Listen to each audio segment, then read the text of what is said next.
होगी रोज खटर पटर, बातें भी चटर पटर, घर घर की खबर खबर, हंसी टोली की है अंगराई। रेडियो राजू भाई, रेडियो राजू भाई, रेडियो राजू भाई, राज मिस्त्री का अपना रेडियो।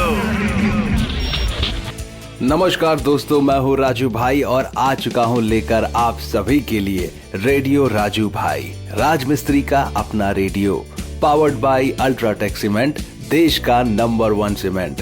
दोस्तों, मैं अल्ट्राटेक सीमेंट का बहुत ही ज्यादा शुक्रगुजार हूँ, क्योंकि उन्हीं के बदौलत हम रेडियो राजू भाई, राज मिस्त्री का अपना रेडियो करते हैं और यहाँ हमारी मुलाकात आपसे होती है, बातचीत होती है। मैं आपके दिल की बात को समझता हूं और आप मेरे दिल की बात को समझते हैं, तो ये एक खुशी का माहौल बन जाता है और इसके लिए मैं अल्ट्राटेक सीमेंट का बहुत ही शुक्रगुजार हूं और आभारी भी।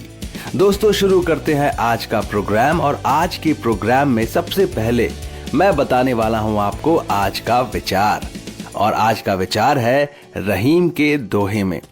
रहीम कहते हैं, रहीमन देखी बड़ेन को लघु न दीजिए डारी, जहां काम आवे सुई कहां करे तरवारी। इसका मतलब यह है दोस्तों कि बड़ों को देखकर छोटों को भगा नहीं देना चाहिए, क्योंकि जहां छोटे का काम होता है वहां बड़ा कुछ नहीं कर सकता, जैसे कि सुई के काम को तलवार नहीं कर सकती। तो बस इंसान बड़ा हो या छोटा हो, सबकी इज्जत करिए और सबको उसका मान सम्मान बखूबी दीजिए, ताकि आपका काम और उनका सम्मान दोनों ठीक तरह से हो सके। दोस्तों, आगे बढ़ते हैं और आज करेंगे हम दिल की बात। उससे पहले मैं आप सभी को विश्वकर्मा पूजा की ढेरों बधाइयां देना चाहता हूं। आप सभी आज के दिन अच्छी तरह से एंजॉय करें, खुश रहें और आज ही की तरह हमेशा खुश रहें, बस यही कामना करता हूं। तो आज विश्वकर्मा पूजा के दिन आपको मैं क्या बताने वाला हूं? आज के दिन मैं आपको बताने वाला हूं कि विश्वकर्मा पूजा के दिन क्यों होती है औजारों की पूजा। दोस्तों, इससे जुड़ी जो कहानी है आज मैं वो आपको सुनाने वाला हूं दिल की बात में। विश्वकर्मा पूजा हर साल 17 दिसंबर के दिन मनाया जाता है। विश्वकर्मा पूजा का पावन पर्व हर साल उस दिन मनाया जाता है जब सूर्य देव सिंह राशि से कन्या राशि में प्रवेश करते हैं। पौराणिक कथाओं के अनुसार आज ही के दिन भगवान विश्वकर्मा का जन्म हुआ था। इस दिन भगवान विश्वकर्मा की पूजा करने का विधान है। उनकी कृपा से बिगड़े काम बन जाते हैं, बिजनेस और रोजगार में सफलता प्राप्त होती है। दुनिया के पहले वास्तुकार एवं इंजीनियर कहे जाने वाले विश्वकर्मा जी ने इस सृष्टि की रचना करने में परम पिता ब्रह्मा जी की सहायता की थी। उन्होंने सबसे पहले इस संसार का मानचित्र तैयार किया था।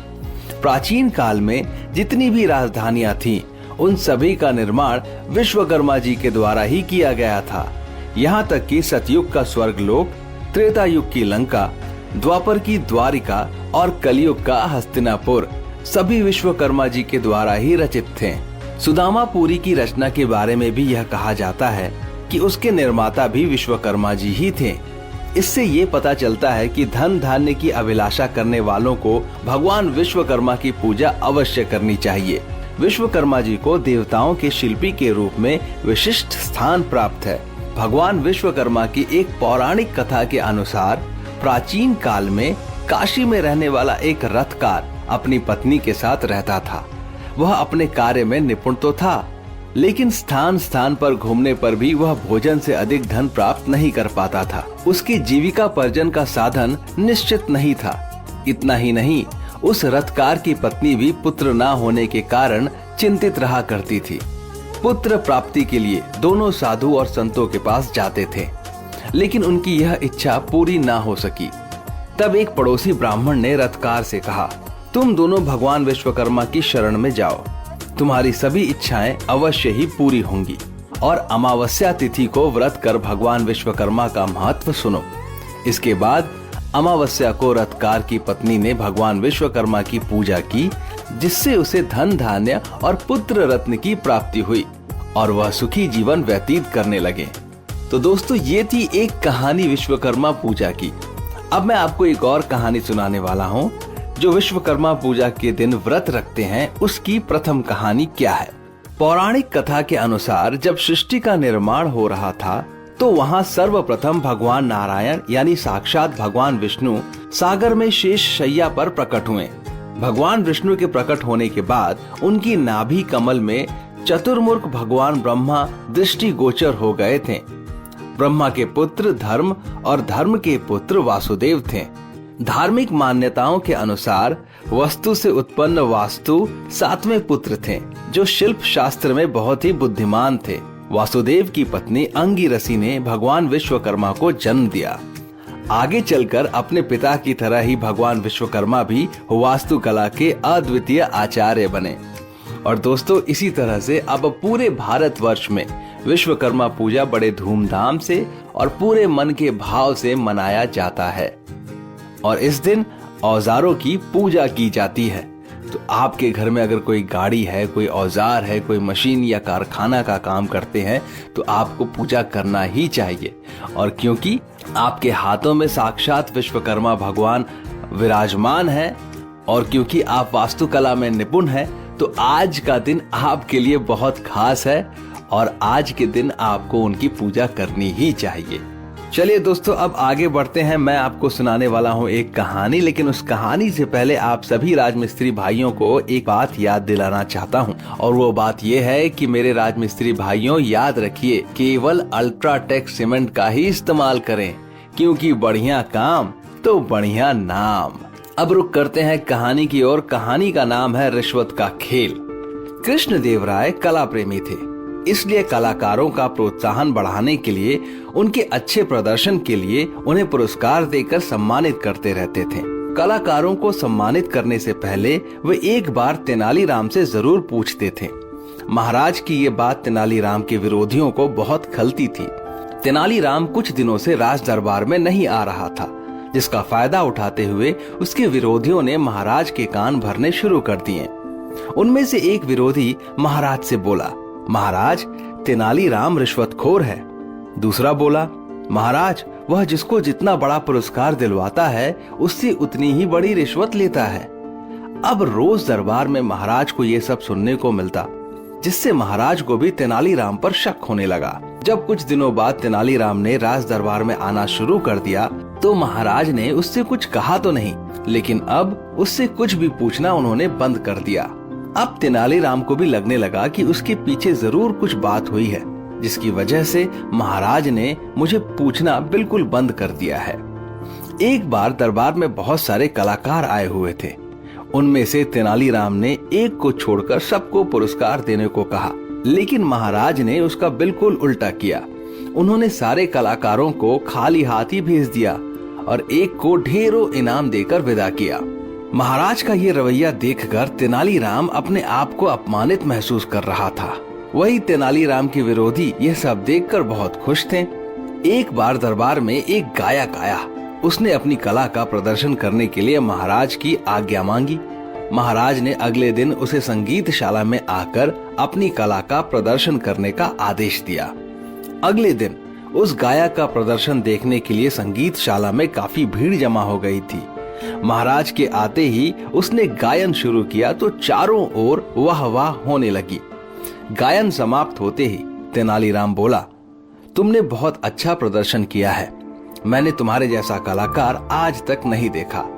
तुम्हारे प्रदर्शन के लिए तुम्हें कम से कम 15,000 मुद्राएं मिलनी चाहिए। महाराज तेनालीराम की ओर देखते हुए बोले, सच में तुम्हारा प्रदर्शन तो काबिले तारीफ था, लेकिन तुम्हें देने के लिए हमारे पास इतना धन ही नहीं कि हम तुम्हें दे सके। बेचारा गायक निराश होकर अपना सामान बटोरने लगा कि तभी तेनालीराम ने एक पोटली लाकर उसे थमा दी। तभी राजपुरोहित बोला, ये तो महाराज का अपमान हो रहा है। जब आपने उस कलाकार को कुछ नहीं दिया तो तेनालीराम को देने की क्या जरूरत थी। यह सुनते ही महाराज गुस्से में लाल पीले हो गए। उन्होंने सैनिकों को तेनालीराम और गायक को पकड़कर अपने पास लाने का आदेश दिया। सैनिक गायक और तेनालीराम को पकड़कर महाराज के पास ले आए। महाराज ने एक सेवक से उस पोटली को छीनकर उसे खोलने का आदेश दिया। जैसे ही सेवक ने पोटली खोली तो उसमें मिट्टी का खाली बर्तन था, जिसे देखकर वहां उपस्थित सभी लोग अचंभित थे। महाराज ने तेनालीराम से पूछा, तुमने ये खाली बर्तन क्यों दिया? तेनालीराम बोला, महाराज, यह गायक बहुत दूर से आपके पास आया था। मैंने सोचा पुरस्कार न सही, कम से कम इस खाली बर्तन में वाहवाही भर कर ले जाएगा, इसलिए मैंने ये खाली बर्तन इसे दे दिया। तेनालीराम का जवाब सुनते ही महाराज का गुस्सा फुर्र हो गया और उन्होंने उस गायक को 15,000 स्वर्ण मुद्राएं इनाम के रूप में दे दी। इस प्रकार तेनालीराम ने अपनी बुद्धि के बल से अपने विरोधियों की चाल पर पानी फेर दिया। दोस्तों, जिस इंसान का मन साफ होता है उस इंसान की बातें देर सवेर सामने वाला समझता जरूर है, और ऐसा ही हुआ तेनालीराम के साथ। वो क्योंकि उस गायक की कष्ट को समझ पाए, उसके मेहनत का फल वो उन्हें देना चाहते थे, और वो जानते थे कि किसी तरीके से अगर किसी कलाकार को आप सम्मानित करते हैं तो उसका फल बेहतर ही मिलता है, और यही सब चीज था उनके मन में, इसलिए उनकी ये बात राजा को समझ में आ गई। दोस्तों, अगर आपका नियत साफ होगा तो कोई भी काम आप जब करेंगे उसका फल आपको बढ़िया ही मिलेगा। अब आगे बढ़ते हैं। मैं लूंगा आप सभी से इजाजत, लेकिन उससे पहले आपको एक रोचक तथ्य जरूर सुनाऊंगा। तो दोस्तों, क्या आप जानते हैं कि जब आप झूठ बोलते हैं, जी हाँ, जब इंसान झूठ बोलता है तो उसकी नाक गर्म हो जाती है। ये हमारे शरीर की एक प्रतिक्रिया है जो झूठ बोलने से होती है। आप कभी नोटिस करने की कोशिश कीजिएगा, जब भी इंसान झूठ बोलता है तो क्योंकि उसका मस्तिष्क जानता है कि वो झूठ बोल रहा है, इसीलिए कोई ना कोई प्रतिक्रिया अपने शरीर पर करता है, और जो प्रतिक्रिया होती है वो है कि आपका नाक है जो गर्म हो जाता है। तो दोस्तों, अब मैं लेने वाला हूं आप सभी से इजाजत। इस रोचक तथ्य से मैं उम्मीद करता हूं कि आप झूठ बोलना बंद कर देंगे। मैं मिलूंगा अगले शो में इसी तरह नई बातचीत के सिलसिले के साथ। शुक्रिया दोस्तों।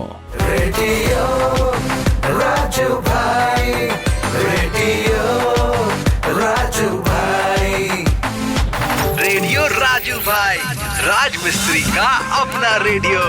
Brought to you by Ultratech Cement.